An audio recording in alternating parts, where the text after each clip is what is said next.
Bienvenue à ce module d'accompagnement sur le projet personnalisé. L'objectif de cette première partie sera d'identifier les définitions et le cadre réglementaire lié au projet personnalisé. Ce support s'appuie sur les recommandations de l'ANESM et sur les travaux du projet CAP du réseau Cali Santé. Commençons par les définitions. D'après vous, projet individualisé, projet d'accompagnement, PAP, signifie la même chose que projet personnalisé. Pensez-vous que c'est vrai ou que c'est faux? La réponse est vraie. Il existe effectivement différentes terminologies utilisées pour qualifier le projet personnalisé. Mais l'ANESM a fait le choix de retenir le terme de projet personnalisé que nous utiliserons dans la suite de cet atelier. Le projet personnalisé se définit comme la démarche de co-construction du projet entre la personne accueillie et les équipes professionnelles.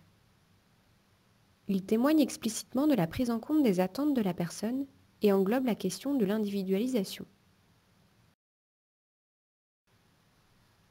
Cela nous amène à définir la notion d'attente qui correspond aux souhaits, désirs, envies, éléments de projet que les personnes forment elles-mêmes et proposent aux professionnels. Elles peuvent être latentes, simplement ressenties, explicites ou implicites, mais existent toujours. Tout individu a des attentes plus ou moins exprimées. Par exemple, prévoir une partie de pêche, décorer sa chambre avec ses effets personnels, rester seul, aller à la mer ou encore gérer son argent de façon autonome. Ainsi, le projet personnalisé intègre différents volets tels que l'histoire de vie, les habitudes et le rythme de la personne, la vie sociale, la vie privée, la vie quotidienne, l'autonomie, les soins ou l'accompagnement, ou encore la fin de vie. Pour construire un projet personnalisé, il est conseillé de ne pas se focaliser sur le volet soins, mais de bien penser à intégrer l'ensemble des volets. D'après vous, le projet personnalisé est une obligation pour l'usager. Pensez-vous que c'est vrai ou que c'est faux? La réponse est faux. Le projet personnalisé n'est pas une obligation pour l'usager, c'est un droit. Les professionnels peuvent solliciter l'usager pour qu'il participe à son projet personnalisé, mais ne peuvent en aucun cas l'y obliger. L'usager est en droit de refuser de participer à son projet personnalisé. Cette décision sera alors notée dans son dossier et pourra être rediscutée avec lui à tout moment. Le projet personnalisé, c'est donc un droit pour l'usager, mais pas une obligation. C'est également une démarche dynamique de co-construction issue d'un dialogue régulier. C'est une dynamique souple et adaptée au rythme de la personne. Et ça implique nécessairement une recherche de la participation de la personne. L'entourage pourra être sollicité ou associé, mais le projet devra être conforme au respect des attentes et des souhaits de la personne accueillie. Par définition, c'est son projet personnalisé. Enfin, le projet personnalisé est une démarche intégrante de la bientraitance.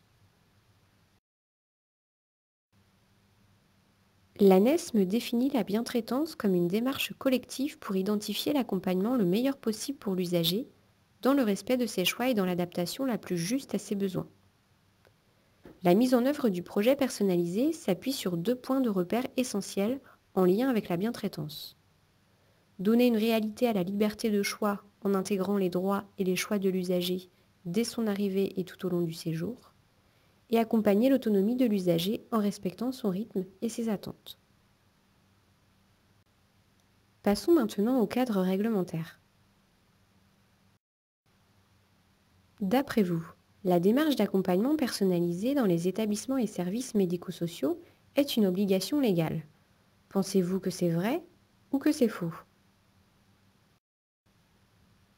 La réponse est vraie. La démarche d'accompagnement personnalisé dans les établissements et services médico-sociaux est un des fondements de la loi du 2 janvier 2002.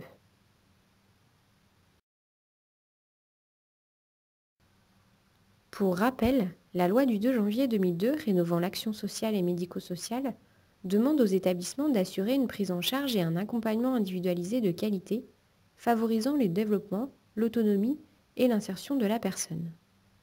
Elle stipule également la participation directe de la personne ou avec l'aide de son représentant légal au projet d'accueil et d'accompagnement qui la concerne. Autre point réglementaire en lien avec le projet personnalisé, c'est le décret du 26 novembre 2004 relatif au contrat de séjour ou document individuel de prise en charge. Celui-ci indique que le contrat de séjour doit définir les objectifs de la prise en charge, les prestations offertes, ainsi que les conditions de la participation financière du bénéficiaire. Il explique également qu'un avenant doit préciser, dans un délai de 6 mois suivant l'admission, les objectifs et prestations adaptés à la personne, à réactualiser annuellement. Cet avenant correspond au projet personnalisé. N'oublions pas les recommandations de l'ANESM qui intègrent également la notion de projet personnalisé. Une recommandation sur les attentes de la personne et le projet personnalisé a été publiée en 2008. Cette publication a pour objectif de favoriser l'expression et la participation de l'usager dans la conception et la mise en œuvre du projet qui le concerne. Elle s'articule en 3 chapitres. Le premier concerne les repères et principes et définit la notion de projet personnalisé. Le second aborde la participation de la personne tout au long de la démarche et décrit par conséquent les étapes de la démarche du projet personnalisé.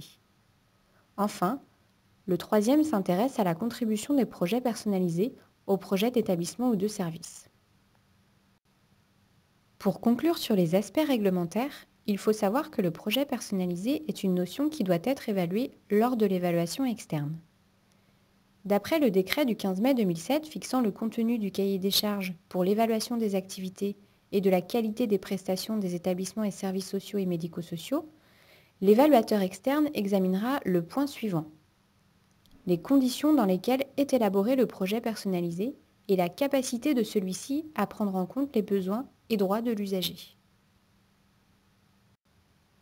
Cette première partie sur les définitions et le cadre réglementaire est à présent terminée. Vous pouvez maintenant consulter la deuxième partie du support e-learning sur les aspects organisationnels de la démarche du projet personnalisé.